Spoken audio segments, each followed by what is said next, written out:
Bismillahirrahmanirrahim. Assalamualaikum warahmatullahi wabarakatuh. Waalaikumsalam.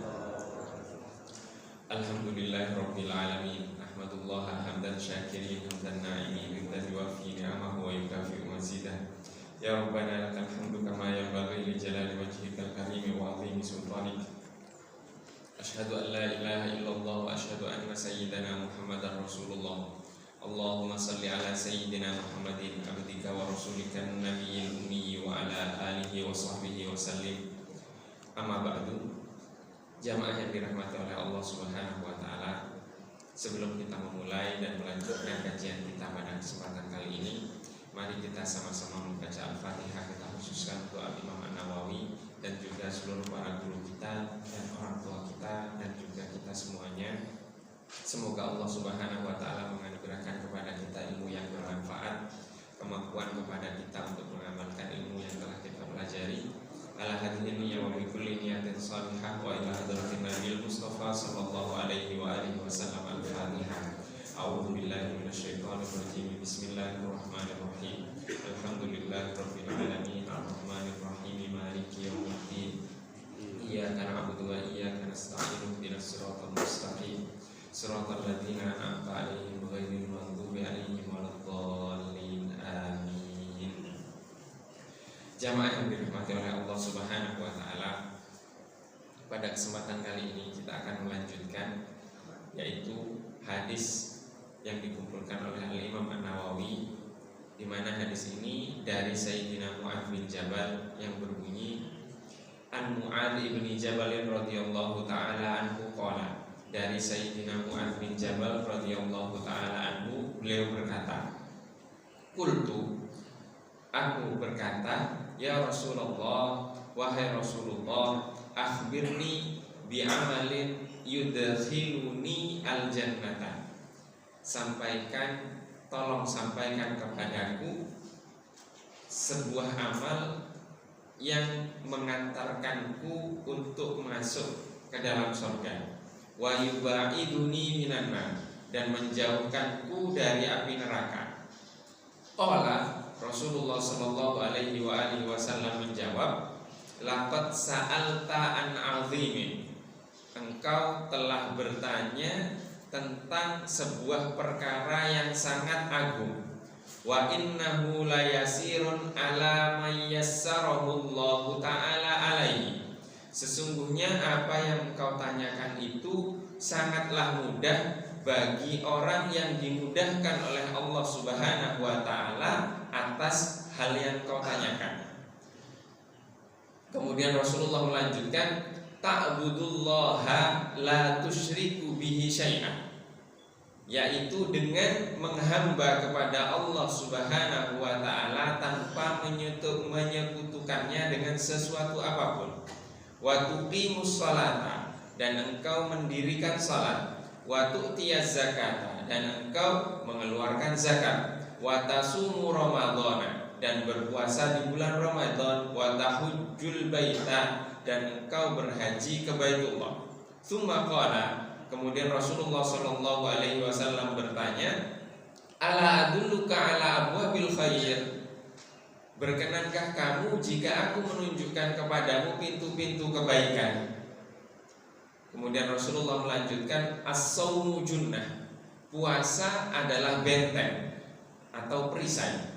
Was-shadaqatu tudfi'ul khati'ata kama yudfi'ul ma'u an-nara, sedangkan sedekah meleburkan kesalahan-kesalahan sebagaimana air memadamkan api. Wa sholatur rajuli min jawfil lail, dan sholatnya seseorang di tengah malam.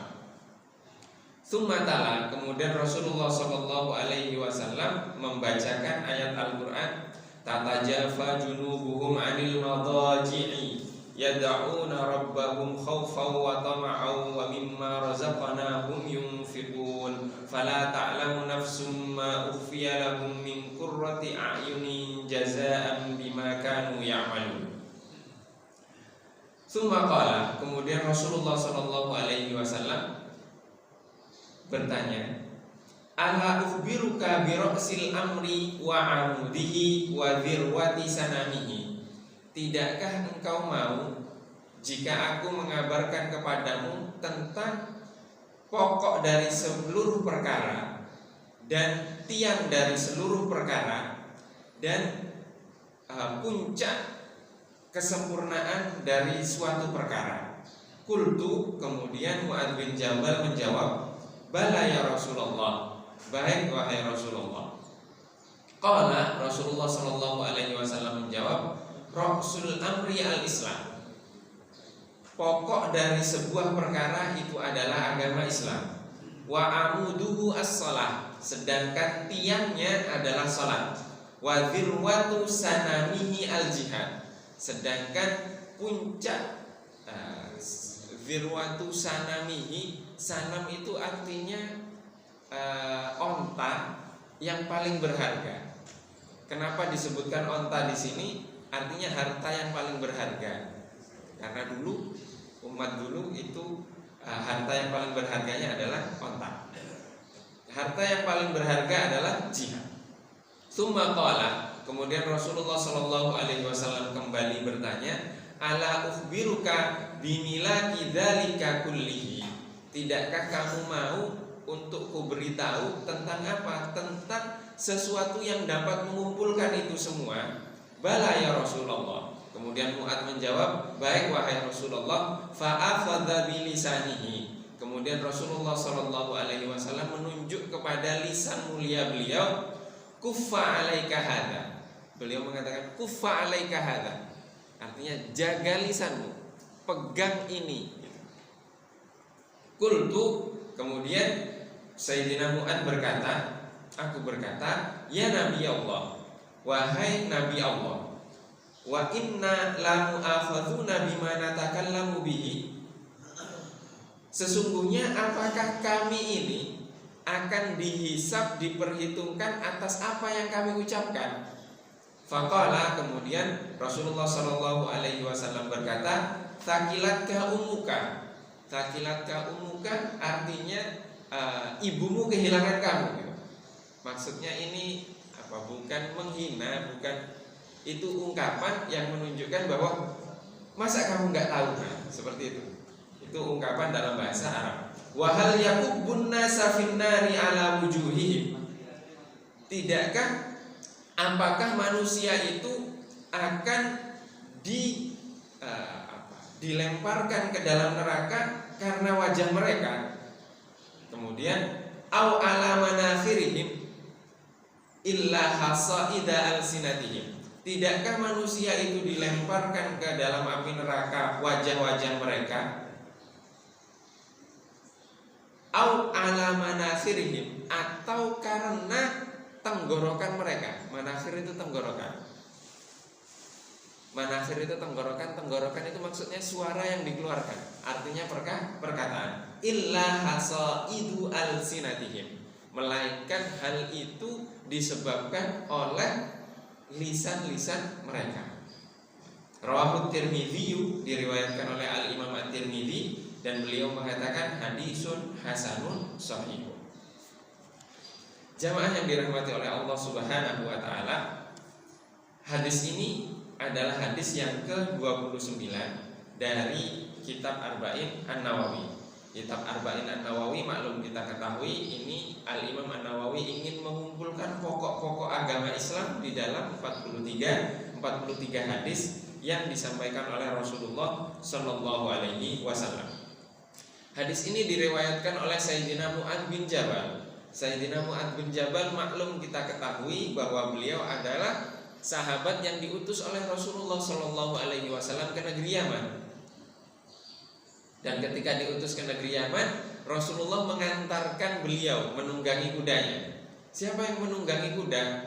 Mu'adz bin Jabal. Rasulullah yang menuntun. Jadi sampai seperti itu. Bahkan dalam sebuah hadis dikatakan bahwa a'lamukum bil halali wal harami Mu'adz bin Jabal, kata Rasulullah. Yang paling mengetahui di antara kalian wahai para sahabat tentang perkara yang halal dan perkara yang halal, yang haram, itu adalah Mu'adz bin Jabal. Jadi Sayyidina Mu'adz ketika menanyakan sesuatu, beliau adalah orang yang paling mengetahui tentang halal dan haram dalam agama ini. Kata siapa? Kata Rasulullah. Tapi Mu'adz bin Jabal ini sedih ketika diantarkan oleh Rasulullah sebelum berangkat ke Yaman. Kenapa? Karena Rasulullah mengatakan, mungkin engkau tidak akan ketemu aku lagi setelah ini. Dan benar, ketika Sayyidina Mu'adz bin Jabal kembali dari Yaman, Rasulullah sudah wafat. Enak tidak perpisahan seperti itu? Tidak enak. Sedih. Karena apa? Karena Rasulullah SAW. Artinya Sayyidina Mu'adz bin Jabal ini adalah salah satu pembesar dari para sahabat. Beliau menanyakan, wahai Rasulullah, sampaikan kepadaku tentang sebuah amal yang dapat mengantarkanku untuk masuk ke surga, atau yang dapat memasukkanku ke dalam surga. Wa yubaiduni minan nar, dan menjauhkanku dari api neraka. Sebelum ini kita bahas, apakah manusia itu masuk surga karena amal perbuatannya atau karena rahmat Allah? Jawabannya karena rahmat Allah Subhanahu wa ta'ala. Bagaimana Sayyidina Mu'adz bin Jabal menanyakan hal ini? Maka tidak mungkin maksud dari Sayyidina Mu'adz bin Jabal itu ketika dia mengamalkan amal perbuatan ini dia akan masuk surga atas amal perbuatan itu. Bukan. Beliau sudah paham itu, bahwa amal perbuatan yang dilakukan oleh seorang hamba itu adalah rahmat dan petunjuk dari Allah Subhanahu wa ta'ala yang tidak bisa disombongkan. Jawabannya apa? Maka Rasulullah menjawab, qala laqad sa'alta an 'azimin. Mu'adz, engkau bertanya tentang perkara yang agung sekali. Dan ini bahasanya Sayyidina Mu'adz tinggi sekali cara bertanyanya kepada Rasulullah SAW. Maka Rasulullah menjawab, wa innahu la yasirun ala man yassarahu Allah ta'ala alaihi. Sesungguhnya perkara yang engkau tanyakan itu sangat mudah bagi siapa yang dimudahkan oleh Allah Subhanahu wa ta'ala untuk perkara itu. Masuk surga dimudahkan oleh Allah. Karena apa? Karena Allah yang memudahkan, bukan kita dengan amal perbuatan kita. Maka di dalam Al-Quran Allah Subhanahu wa ta'ala berfirman, faman yuridillahu ayyahdiyahu yashrah sadrahu lil Islam. Maka barang siapa yang Allah Subhanahu wa ta'ala menginginkannya, ayyahdiyahu, untuk memberikannya hidayah, yashrah sadrahu lil Islam, maka Allah Subhanahu wa ta'ala akan melapangkan dadanya untuk Islam. Siapa yang melapangkan dada? Kita, dengan kecerdasan kita, kebersihan hati kita? Tidak, tapi Allah yang menjadikan pikiran kita terbuka, hati kita lapang untuk menerima kebenaran. Beberapa waktu lalu ada perdebatan di salah satu universitas di sini, itu tentang Al-Quran. Al-Quran itu perkataan Allah, firman Allah, atau perkataannya Nabi Muhammad. Terus ada seseorang, ya inilah pengusung ide-ide liberal, itu mengatakan bahwa Al-Quran itu yang perkataan Allah, firman Allah, ya juga perkataan Nabi Muhammad sekaligus. Dan dia berdalil banyak.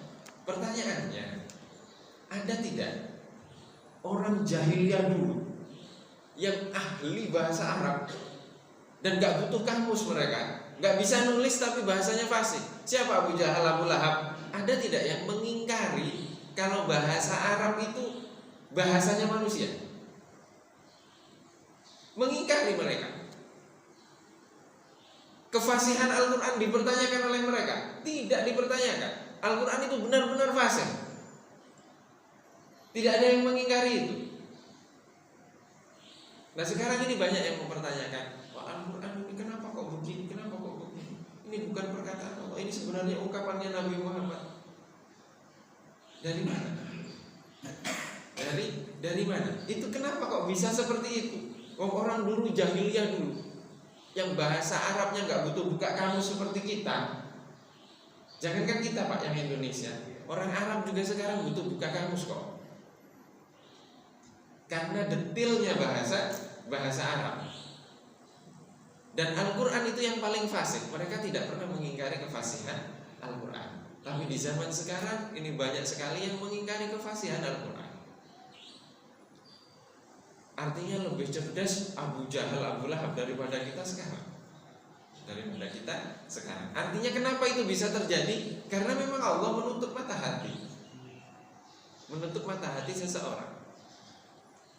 Jadi sesuatu ini akan bisa mudah. Maka kemudian Rasulullah SAW menjelaskan terperinci bagaimana Allah Subhanahu wa Ta'ala menjadikan apa yang ditanyakan oleh Sayyidina Mu'adz ini mudah. Maka dikatakan di sini perkara yang pertama itu mudah jika Allah Subhanahu wa Ta'ala menjadikan itu mudah. Artinya ada dong perkara yang mudah tapi Allah jadikan itu sulit. Akhirnya sulit. Pernah kita ceritakan di sini bahwa Al-Imam Fakhruddin Ar-Razi itu pernah mengatakan, saya ingin menyimpulkan sebuah hukum dan permasalahan dari Al-Fatihah itu 1000 permasalahan. Ditertawakan oleh orang-orang di masa itu. Akhirnya Fakhruddin Ar-Razi menulis tafsir Al-Quran. Ditulis itu Al-Fatihah yang dia pahami. Akhirnya ternyata terkumpul 10.000 permasalahan, bukan 1.000. Sehingga karena agungnya keilmuan Fakhruddin Ar-Razi, dia datang ke Baghdad disambut oleh banyak orang. Ada ibu-ibu tua mengatakan, siapa itu yang disambut kok sampai seperti itu menyambutnya? Kamu nggak tahu itu imam besar Fakhruddin Ar-Razi banyak menyelesaikan permasalahan-permasalahan dalam agama ini. Dijawab oleh ibu tadi, tidak mungkin dia dapat menyelesaikan banyak permasalahan sebelum didahului oleh banyak keraguan. Akhirnya Fakhruddin Ar-Razi bertemu dengan ibu itu. Benar ibu mengatakan seperti ini, benar kata. Yang ibu katakan itu benar kata. Terus ibu tadi mengatakan, apa yang butuh kita ragukan dari Allah Subhanahu wa Ta'ala? Nggak ada keraguan atas Allah itu. Artinya ada orang yang memang tidak butuh ragu untuk yakin. Tapi ada orang butuh ragu untuk yakin. Dan itu masing-masing berbeda. Nah sekarang tidak. Orang yang memiliki mulanya sampai kepada keyakinan itu dari keraguan, dia menyampaikan keraguan itu di halayak ramai. Padahal orang-orang awam itu tidak butuh keraguan. Mereka sudah yakin. Malah meragukan jadinya. Nah ini siapa yang menjadikan seperti itu? Itu Allah Subhanahu wa Ta'ala. Allah Subhanahu wa Ta'ala. Kemudian Rasulullah menjelaskan pertanyaan yang ditanyakan oleh Sayyidina Mu'adz. Rasulullah menjawab, ta'budullaha la tusyriku bihi syai'an. Engkau menyembah Allah, menghamba Allah Subhanahu wa Ta'ala tanpa menyekutukannya dengan sesuatu apapun. Artinya apa? Artinya ikhlas. Artinya ikhlas. Menghamba kepada Allah dengan penuh keikhlasan. Maka Rasulullah SAW tidak takut kepada umat yang datang setelahnya untuk menyekutukan Allah, bukan. Tapi Rasulullah takut karena apa? Karena umat yang datang setelahnya itu menjadikan dunia itu masuk ke dalam hatinya, bukan menyekutukan Allah. Tapi dunia yang menutupi hatinya. Akhirnya apa? Pernah kita ceritakan di sini. Sering kita ceritakan. Jadi khotib seperti kami ini, amplopnya tertukar sudah bermasalah. Tertukar dengan gila. Itu karena apa? Oh, ikhlas tidak dia ditakdirkan Allah untuk seperti itu? Itu pertanyaan.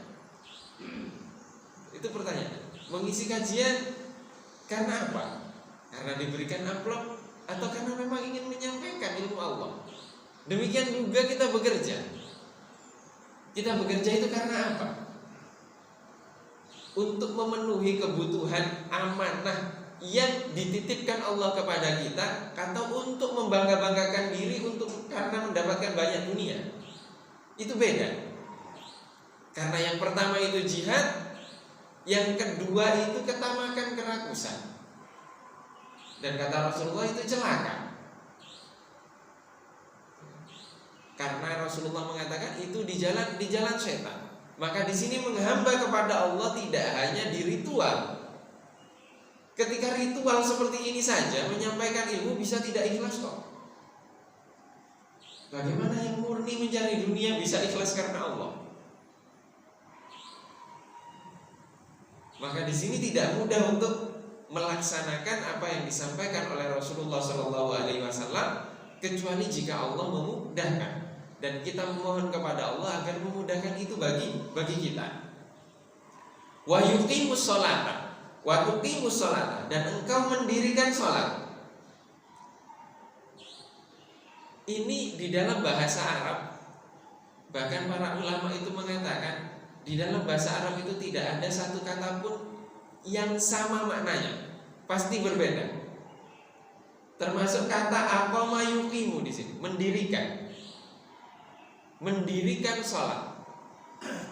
Kenapa kata mendirikan itu berbeda dengan makna yang lainnya? Melaksanakan sholat. Tidak diungkapkan di sini ta'malu as-sholata, engkau melaksanakan sholat, tapi mendirikan dengan kata mendirikan. Di dalam kamus kita buka, mendirikan itu artinya melaksanakannya dengan pelaksanaan yang paling sempurna. Jadi mendirikan salat itu melaksanakan dalam kondisi yang paling sempurna. Itu baru mendirikan. Maka kita menemukan di dalam Al-Quran Allah Subhanahu wa ta'ala berfirman, Innas salata tanha 'anil fahsya'i wal munkar. Sesungguhnya salat itu melarang seseorang, menjaga seseorang dari perbuatan keji dan munkar. Berapa banyak orang yang melakukan salat tapi tetap melakukan perbuatan keji dan perbuatan munkar? Artinya dia belum mendirikan dengan kondisi yang paling sempurna. Siapa yang paling sempurna? Rasulullah. Maka mencontoh Rasulullah dalam sholat. Bagaimana sholatnya Rasulullah Shallallahu Alaihi Wasallam? Nah, kita sholatnya Rasulullah saja kita bertengkar dalam tata caranya saja, belum penghayatannya, belum kekhusyuan beliau dalam sholat. Itu sulit, dan itu harus dilatih terus. Kapan melatihnya? Ketika sholat. Sampai kapan kita bisa? Wallahu a'lam. Tidak ada yang tahu. Wa tu'ti az-zakat, dan memberikan zakat, mengeluarkan zakat. Maka zakat yang dimaksud di sini adalah zakat yang wajib dikeluarkan. Zakat emas, zakat perak, kemudian zakat pertanian, zakat perdagangan, zakat harta, dan seterusnya. Itu harus kita ketahui. Dan banyak sekali, khususnya di masjid-masjid itu ada panitia, bukan panitia sih, itu jasa sebenarnya untuk mengumpulkan zakat kemudian menyalurkannya. Dulu yang menyalurkan zakat itu siapa? Baitul Mal namanya. Baitul Mal itu dibawa langsung oleh Rasulullah, dibawa khalifah, artinya pemerintah semestinya. Maka lembaga amil zakat itu harus terdaftar di pemerintah. Kalau tidak terdaftar, namanya bukan lembaga amil zakat, tapi dia hanya membantu untuk menyalurkan zakat tersebut. Itu tidak berhak untuk mengambil hak amil zakat ketika tidak terdaftar. Kenapa? Karena memang itu di bawah pemerintah, harus seperti itu. Rasulullah itu dulu pemimpin, ada Baitul Mal. Sayyidina Abu Bakar membentuk Baitul Mal, Umar Baitul Mal itulah yang mengelola zakat tersebut. Boleh tidak mengambil? Boleh, artinya harus terdaftar kalau sekarang. Kalau tidak terdaftar, tidak boleh mengambil hak amil zakat dari zakat tersebut. Nah, di masjid-masjid itu banyak zakat itu sampai diendamkan bertahun-tahun, itu bagaimana? Tidak boleh itu. Zakat itu harus segera disalurkan. Kepada siapa? Kepada 8 asnaf golongan yang berhak mendapatkan itu. Kok bisa diendamkan sampai bertahun-tahun, saldonya banyak gitu kan? Itu tidak boleh. Karena apa? Karena bukan hak kita. Kita hanya menyalurkan. Ini tentang penyaluran zakat. Dan zakat itu harus dikeluarkan. Harus dikeluarkan setiap tahun.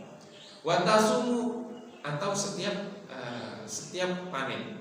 Watasumu Ramadhana, dan berpuasa di bulan Ramadan. Watahujjul baita, dan haji ke Baitullah. Ini semuanya adalah bentuk ibadah yang Allah Subhanahu wa taala syariatkan atau rukun Islam. Kemudian kemudian Rasulullah sallallahu alaihi wasallam bersabda, Tidakkah engkau mau aku tunjukkan pintu-pintu kebaikan? Kebaikan di sini apa? Kebaikan menurut agama, yaitu lawan dari keburukan. Kemudian Rasulullah mengatakan, as-shaumu junnatun. Puasa itu adalah perisai atau benteng yang melindungi manusia. Dari apa? Dari api neraka. Membentengi manusia dari api neraka. Di mana itu? Di akhirat. Kalau di dunia puasa itu membentengi manusia dari syahwatnya. Jadi di puasa itu melindungi manusia dari syahwat, sehingga akan menjernihkan pikiran dia, menjernihkan hati dia. Itu puasa. Maka puasa itu amat sangat dianjurkan sekali. Was-shadaqatu. Nah, sedekah di sini bukan zakat maksudnya. Sedekah itu ada dua, sedekah wajib dan sedekah sunnah. Yang kedua ini disebutkan kedua kali karena apa? Karena ini sedekah sunnah. Tudfi'u al-khati'ata kama yudfi'u al-ma'an nara. Dia menghapuskan kesalahan. Kesalahan di sini kemaksiatan. Kemaksiatan maksudnya apa? Dosa besar atau dosa kecil? Dosa kecil. Karena dosa besar itu tidak bisa dihapus dengan sedekah. Dosa besar hanya bisa dihapus dengan taubat. Satu-satunya cara taubat. Kalau Bani Israel itu taubatnya bunuh diri. Kalau kita tidak, kita cukup taubat, pasrah, mengakui kesalahan kepada Allah dan tidak mengulanginya. Itu khusus untuk umatnya Nabi Muhammad SAW. Jadi kesalahan yang dimaksud di sini adalah kesalahan kecil atau maksiat kecil. Itu bisa dihapus dengan sedekah. Bisa dihapus dengan sedekah. Sebagaimana air bisa memadamkan api. Jadi Rasulullah menganalogikan kesalahan-kesalahan kecil itu dengan api yang bisa dihapus dengan apa? Dimatikan dengan air. Maka ketika kita sudah berpuasa, kemudian bersedekah, kesalahan-kesalahan, api-api yang menyala di dalam diri kita itu langsung padam. Kalau sudah padam apinya, yang keluar adalah cahaya. Cahaya apa? Cahaya ketuhanan. Cahaya yang Allah Subhanahu wa ta'ala pancarkan di dalam hati seorang hamba, sehingga hatinya jernih, pikirannya jernih. Kalau sudah seperti itu, yang dia lihat siapa? Yang dia lihat Allah Subhanahu wa ta'ala. Mau melakukan sesuatu apapun akan mendapatkan petunjuk dari Allah Subhanahu wa ta'ala. Nah, kita karena sudah banyak api-api kesalahan, itu tertutup cahaya Allah itu dari kita.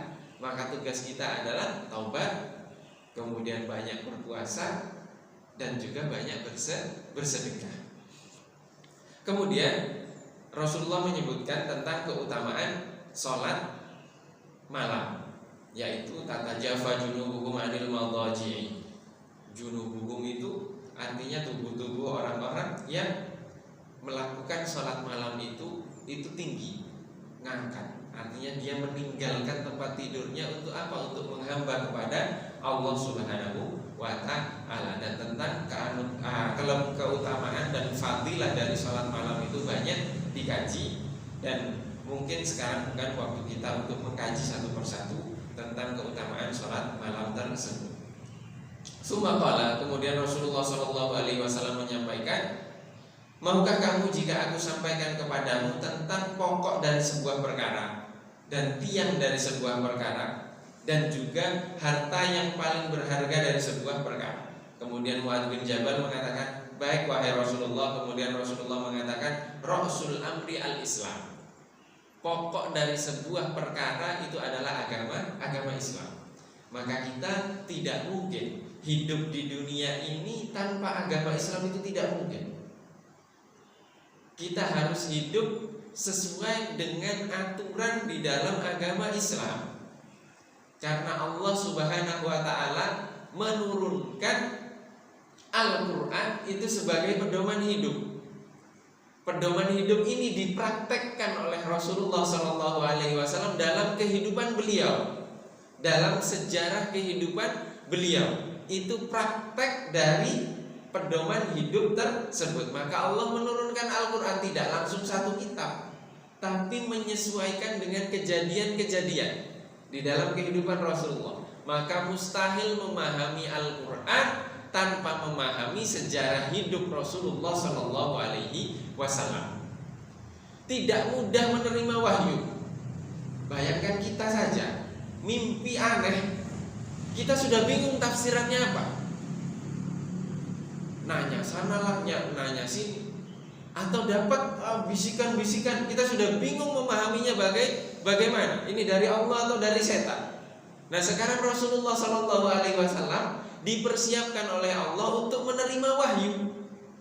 Wahyu itu berat sekali, tapi Allah menganugerahkan kepada Rasulullah kemampuan untuk mensederhanakan wahyu, sehingga mudah kita memahami wahyu dalam kehidupan Rasulullah SAW. Maka tugas pewaris Nabi itu bukan mempersulit agama, tapi mempermudah agama itu difahami, memudahkan dalam memahami agama. Tapi bukan juga menjadikan agama ini diperalat menjadi alat untuk memudahkan segala sesuatu. Bukan begitu juga. Itu namanya liberal. Tapi memudahkan penyampaian agar agama ini mudah difahami. Ini adalah Islam. Wa amuduhu as-shalah. Dan tiang dari agama Islam ini adalah salat. Bagaimana kita bisa membangun peradaban kalau sholat saja ditinggalkan? Berapa banyak yang tidak tahu tentang sholat? Banyak sekali. Tinggal cari di media sosial, anak-anak muda itu ditanya, kamu sholat, kamu muslim, sholat itu berapa kali dalam sehari? Gak tahu. Sholat isya berapa rakaat? Gak tahu. Berarti kan gak pernah sholat. Dan itu anak-anak kita. Jangankan anak-anak kita, ada orang yang tidak tahu sholat Jumat itu khutbahnya setelah sholat atau sebelum sholat. Dia gak tahu. Artinya gak pernah sholat Jumat, padahal setiap minggu. Maka butuh di masjid atau pengurus atau apapun yang memiliki perhatian dalam dakwah agama ini untuk menarik anak-anak itu agar mau ke masjid. Salah satunya Jumat berkah lah atau apalah, itu banyak itu anak-anak. Maka kita temukan anak-anak itu kan yang paling dulu antri di Jumat berkah biasanya itu anak-anak kecil. Tapi ya alhamdulillah, setidaknya kalau ditanya mereka nanti besar khutbah Jumat itu sebelum sholat atau setelah sholat, mereka tahu. Tidak seperti orang-orang yang sudah dewasa sekarang itu tidak tahu khutbah Jumat itu setelah sholat Jumat atau sebelum sholat Jumat. Mereka tahu itu. Datang ke masjid tidak tahu najis, dimarahi oleh pengurus. Kakimu itu najis, harus harus bersihin. Setidaknya tahu itu. Dia tahu najis, bahwa percikan-percikan itu harus disiram dulu sebelum masuk masjid. Jangan sampai ada orang yang sampai bertanya, dan itu dosen nanya, saya kadang kalau buang air kecil itu tidak cebok, saya langsung wudhu, kira-kira salat saya diterima atau tidak? Itu ada yang bertanya seperti itu. Ada yang bertanya seperti itu. Anak-anak kita kan dimarahi saja ketika di masjid, setidaknya dia tahu najis. Karena dimarahi tersebut. Jangan sampai nanti dewasa baru dia bertanya, saya nggak cebok tapi wudhu, sholat saya diterima atau tidak? Ini belajar dari mana? Bagaimana kita bisa menegakkan agama ini kalau tiangnya saja kita tinggalkan? Wadhirwatu sanamihi al-jihad. Sedangkan harta yang paling berharga di dalam agama ini adalah al-jihad, yaitu jihad di jalan Allah Subhanahu wa ta'ala. Ini juga jangan diartikan bahwa jihad itu hanya sekedar angkat senjata kemudian perang. Bukan. Jihad itu masing-masing. Jihad itu masing-masing. Masing-masing apa? Masing-masing dari kita memiliki jihad kita masing-masing. Kenapa demikian? Karena Rasulullah pernah ditanya, wahai Rasulullah, sampaikan kepadaku tentang amal perbuatan yang paling utama di agama ini. Rasulullah menjawab al-jihad. Ada sahabat lain bertanya tentang pertanyaan yang sama juga. Rasulullah menjawab birrul walidain, berbakti kepada orang tua. Sahabat lain bertanya, dijawab lagi as-sholatu ala waktiha, sholat tepat waktu. Ini Rasulullah menjawab amal perbuatan yang paling utama dengan 3 jawaban yang berbeda. Maka para ulama mengatakan bahwa sesuai dengan kebutuhan yang bertanya. Jadi berbakti kepada orang tua mungkin dia sedang tidak berbakti. Sholat tepat waktu mungkin dia sedang sholatnya tidak tepat waktu. Jihad karena dia tidak mau berjihad. Mungkin seperti itu, sesuai dengan keadaan yang bertanya. Maka jihad adalah harta yang paling berharga di dalam agama ini. Summa qala, kemudian Rasulullah mengatakan, maukah kamu jika aku sampaikan kepadamu tentang yang mengumpulkan seluruh perkara itu? Jadi dikumpulkan dalam satu hal.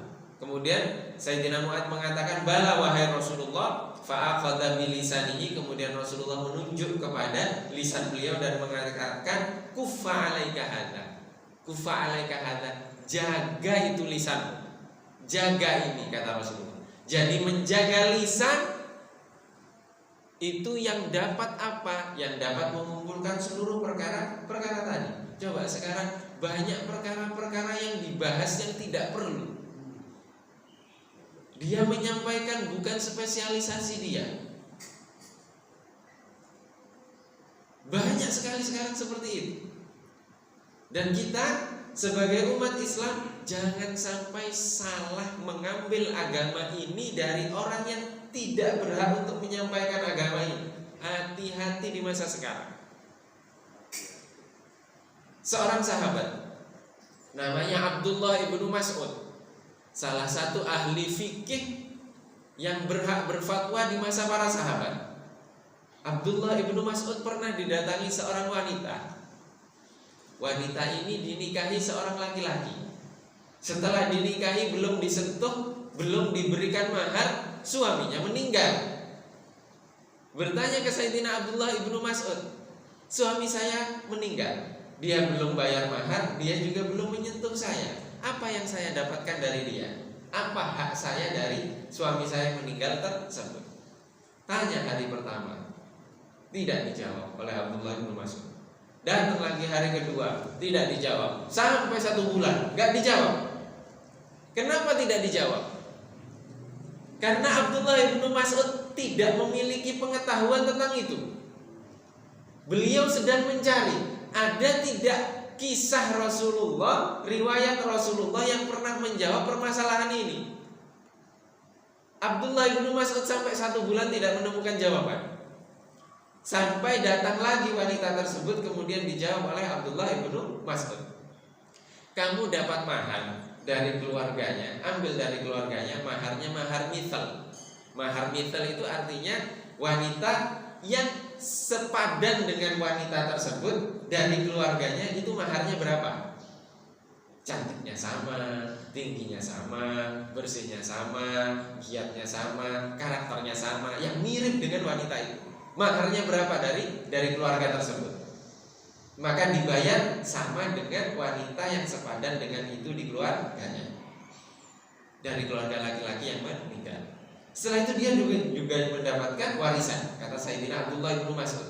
Kemudian Abdullah ibnu Mas'ud mengatakan di akhir, ini adalah pendapat saya, bukan pendapatnya Rasulullah. Ini pendapat saya. Artinya beliau sedang berijtihad, memahami dalil-dalil yang beliau ketahui, kemudian beliau simpulkan, ini pendapat saya. Jika benar itu dari Allah, jika salah itu dari saya dan dari setan, kata Abdullah ibnu Mas'ud. Beberapa hari setelah itu datang sahabat bercerita bahwa Rasulullah pernah memberikan jawaban dengan pertanyaan yang serupa. Ternyata jawabannya persis dengan jawaban Abdullah ibnu Mas'ud. Ini namanya ijtihad. Coba sekarang Abdullah ibnu Mas'ud, sahabatnya Rasulullah, ditanya seseorang sampai 1 bulan tidak bisa menjawab. Sekarang kita, berapa banyak di antara kita ada masalah yang dihadapi, buka saja Google, buka saja YouTube, nggak tahu itu kita sumbernya dari mana, yang ngomong itu siapa kita tidak tahu. Yang jelas kita baca, kita jadikan itu rujukan. Jangan sampai seperti itu. Ketika mencari, cari sumbernya. Minimal kita tahu siapa yang menyampaikan itu dan gurunya siapa. Jadi kita harus tahu tentang itu. Sekarang banyak yang menyampaikan hal-hal yang aneh-aneh, dan mereka tidak memiliki kapasitas untuk menyampaikan agama ini. Maka kita ketika tidak mengetahui, jaga lisan kita, tahan, diam saja, itu lebih aman. Ini Sayyidina Abdullah bin Mas'ud seperti itu karena ada tauladan dari Rasulullah. Rasulullah pernah didatangi sekumpulan rahib Nasrani, datang ke Rasulullah di Madinah, kemudian bertanya ke Rasulullah, tolong sebutkan sifat-sifat Tuhanmu untuk kami. Ngetes ini kan. Rasulullah tidak bisa menjawab. Bukan tidak bisa menjawab, Rasulullah menunggu arahan dari Allah melalui malaikat Jibril. Jadi Rasulullah tidak menjawab, menunggu sampai turun ayat Al-Quran, Qul huwallahu ahad, Allahus samad, lam yalid wa lam yulad wa lam yakul lahu kufuwan ahad. Itu sifat Allah. Kemudian disebutkan oleh Rasulullah, menjawab. Setelah apa? Setelah wahyu turun. Jadi Rasulullah saja menunggu wahyu. Kalau kita mentang-mentang wahyunya sudah dicetak, terus kadang banyak pertanyaan, kemudian kita tanya, siapa? Google. Quran pun kita nggak punya. Quran yang tercetak saja kadang kita tidak punya. Terus mana Quran? Ada di aplikasi. Quran saja kita sudah aplikasi sekarang. Baca langsung saja tidak. Terus sekarang kan sudah mudah mencari dalil. Iya mudah, tapi memahaminya yang sulit. Maka tahan. Ketika kita tidak mengetahui, tidak punya ilmu, tahan, jangan sampai ngomong. Pelajari dulu. Maka para ulama itu mengajarkan kepada kita semuanya untuk apa? Memperbanyak mengatakan aku tidak tahu. Tapi bukan berarti kita bertahan dengan ketidaktahuan kita. Ketika kita mengatakan aku tidak tahu, ayo belajar agar kita tahu. Ini maksud dari perkataan Rasulullah, menjaga lisan. Menjaga lisan, jangan banyak bicara dalam hal-hal yang kita tidak ketahui. Qultu, kemudian Sayyidina Mu'adz mengatakan, ya Nabi Allah, wahai Nabi Allah, apakah kami akan dihisab oleh Allah Subhanahu wa ta'ala atas perkataan yang telah kami ucapkan? Rasulullah menjawab, tidakkah manusia itu dimasukkan ke dalam neraka wajah-wajah mereka dan juga tenggorokan mereka, melainkan karena hasil dari lisan mereka. Jadi Rasulullah memastikan bahwa lisan ini akan dihisab oleh Allah Subhanahu wa ta'ala. Maka hati-hati untuk menyampaikan sesuatu, untuk berbicara, dipikir terlebih dahulu apakah yang kita sampaikan ini akan mengantarkan kita ke dalam surga atau akan mengantarkan kita ke api neraka. Dan semoga Allah Subhanahu wa ta'ala melindungi kita semuanya, dan menjaga lisan dan hati kita. Wallahu wa rasuluhu a'lam. Ini yang dapat kita kaji pada kesempatan kali ini. Sebelum kita tutup, mungkin ada yang ingin ditanyakan atau ada yang ingin didiskusikan, dipersilakan.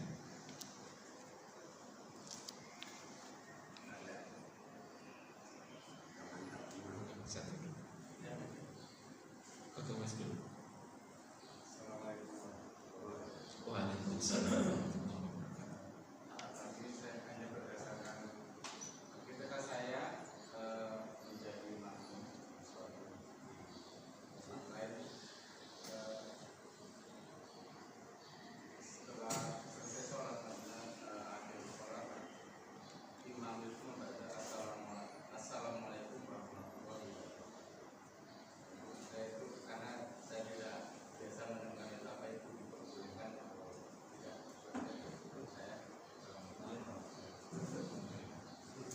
Baik, ketika sholat, pertama yang dituntunkan oleh Rasulullah SAW itu salam itu jangan diperpanjang, jadi singkat, semakin cepat gitu. Cepat, kan kadang ada yang panjang. Nah, yang dituntunkan juga seperti tadi, apakah salah ketika lengkap? Tidak salah. Tapi ketika disampaikan yang dituntunkan, yang masyhur dan maklum diketahui di madhab, itu adalah assalamualaikum. Jadi assalamualaikum itu masih ke depan. Ketika warahmatullah itu mulai warahmatullahi wabarakatuh, seperti itu sampai di sini assalamualaikum warahmatullahi wabarakatuh. Jadi sampai di wabarakatuh. Assalamualaikum. Assalamualaikum warahmatullah. Assalamualaikum warahmatullah, seperti itu. Wabarakatuhnya tidak disebut. Apakah salah ketika lengkap? Enggak salah. Tidak apa-apa. Tidak salah, tidak melanggar dan tidak membatalkan salat itu. Wallahu warasuluhu a'lam.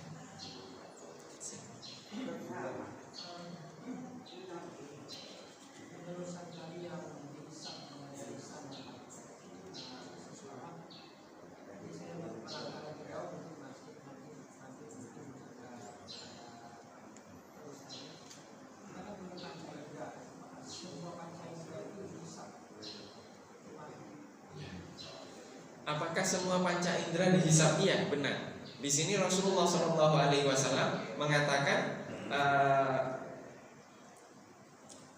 adakah sesuatu yang mengumpulkan apa yang beliau jelaskan sebelumnya tadi? Rasulullah mengatakan ada. Apa itu lisan? Jaga lisan, kata Rasulullah. Karena lisan ini mengumpulkan semuanya yang tadi. Kenapa Rasulullah mengatakan demikian? Karena lisan itu ungkapan dari hati. Ungkapan dari hati. Yang memerintahkan semuanya hati. Hati memerintahkan tangan, dihisab semuanya. Tapi hati ini diungkapkan dengan lisan. Jadi tidak mungkin juga ketika ada, mohon maaf, ada orang yang bisu tidak bisa ngomong, apakah tidak dihisab? Dihisab, tetap dihisab. Semua badan kita ini akan dihisab. Tangan kita, kaki kita, semuanya dihisab. Rasulullah hanya menyampaikan pokok. Yang pokoknya itu di mana? Di lisan. Karena lisan itu isi hati. Karena itulah pokok dari yang bisa mengumpulkan semuanya yang tadi. Jadi jaga lisanmu. Ketika menjaga lisan, kita menjaga hati. Mau nggak ngomong aja susah. Dan sekarang masalahnya lebih sulitnya lagi, lisan kita ini sudah diganti jempol. Iya kan? Benar kan kita? Sekarang cuma begini saja kan, jempol kan yang bergerak. Itu menggantikan menggantikan lisan. Jadi jempol ini kalau nggak gerak udah susah itu. Nggak nulis, nggak ngeser itu nggak enak. Tidak ngeser nggak enak. Nah sekarang kita tahan itu semuanya. Ketika itu tidak bermanfaat, tidak mengantarkan kepada kebaikan, nggak usah. Tidak usah dilakukan. Jadi yang dihisab semuanya, tetap semuanya Rasulullah hanya menunjukkan pokoknya, menunjukkan pokoknya. Nah ini disebut dengan jawami'ul kalim. Jawami'ul kalim itu Rasulullah menyampaikan sesuatu itu ringkas, tapi maknanya luas sekali. Maknanya luas sekali. Wallahu wa rasuluhu a'lam. Baik, kita cukupkan sampai sekian. Mari kita mohon kepada Allah Subhanahu wa taala, semoga Allah Subhanahu wa taala menjaga hati dan lisan kita di sisa-sisa usia kita ini, dan semoga Allah Subhanahu wa taala mengistiqomahkan kita untuk terus mengikuti Rasulullah sallallahu alaihi wasallam lahir dan batin, dan Allah menjauhkan kita dari segala sesuatu yang tidak disukai oleh Allah Subhanahu wa taala. Mohon maaf apabila ada kekurangan. Wabillahi taufiq wal hidayah wal hidayah. Wassalamualaikum warahmatullahi wabarakatuh.